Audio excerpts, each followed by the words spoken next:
আমি ব্যক্তিগতভাবে সিদ্ধান্ত নিয়েছি সংগঠনের জন্য আমি আমার ভিপি পদের প্রার্থিতা এখান থেকে প্রত্যাহার করছি।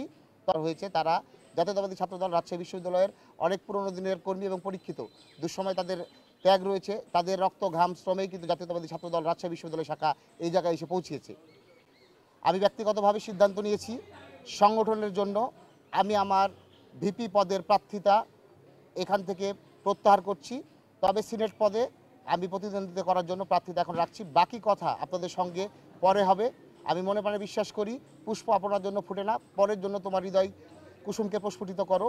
সেই লক্ষ্যে আমার সংগঠনকে গতিশীল রাখার জন্য এবং এখানে যেই একটি শক্তির অপশক্তির উত্থান ঘটেছে তাদেরকে সামগ্রিকভাবে রুখে দেওয়ার জন্য আমরা দলগতভাবে শহীদ জিয়ার সৈনিক হিসেবে সকলে কাঁধে কাঁধ মিলিয়ে জাতীয়তাবাদী ছাত্রদল রাজশাহী বিশ্ববিদ্যালয় শাখা সাধারণ শিক্ষার্থীদের ম্যান্ডেট নিয়েই রাকসুতে একটি ভালো ফলাফল অর্জন করবে এই প্রত্যাশা রেখে সাধারণ শিক্ষার্থীদের প্রতি অনুরোধ জানাবো আপনারা সকলেই জাতীয়তাবাদী ছাত্রদল কর্তৃক মনোনীত যে প্যানেল সেই প্যানেলের প্রতি আমার পূর্ণ সমর্থন রইল এবং আমি আনুষ্ঠানিকভাবে এইখান থেকে ভিপি পদে আমার প্রার্থিতা প্রত্যাহার করছি।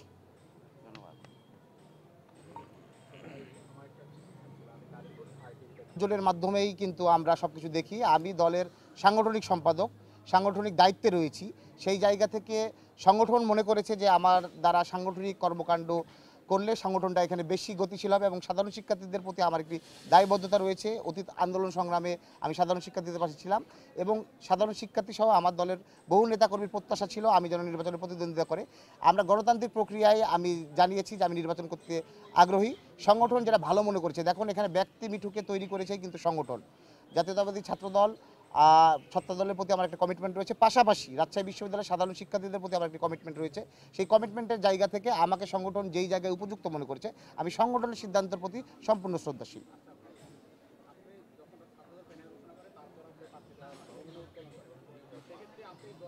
দেখুন আপনারা হয়তো ভুলে যাবেন না যেদিন আমরা জি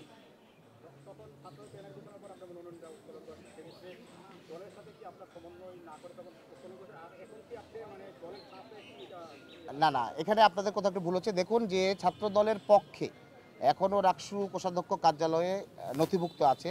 ছাত্র দলের পক্ষে আমরা মিডিয়ার সামনে প্রকাশ্যে আমরা গিয়ে সেখানে আমাদের ছাত্র দলের সিনিয়র যুগ্ম সাধারণ সম্পাদক শফিক ভাই ছিল, আমাদের আরও নেতাকর্মী এখানে ছিল।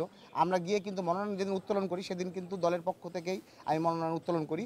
যেহেতু আমার ফর্মটি উত্তোলন করা ছিল সেহেতু আমি স্বতন্ত্র পদে আমি যেহেতু সংগঠন প্যানেল ঘোষণা করেছে সেখান থেকে আমি স্বতন্ত্র পদে এটা দিয়ে রেখেছিলাম, কারণ নির্বাচনী প্রক্রিয়া একটি জটিল এবং যাচাই বাছাইয়ের প্রক্রিয়া। সেই জায়গা থেকে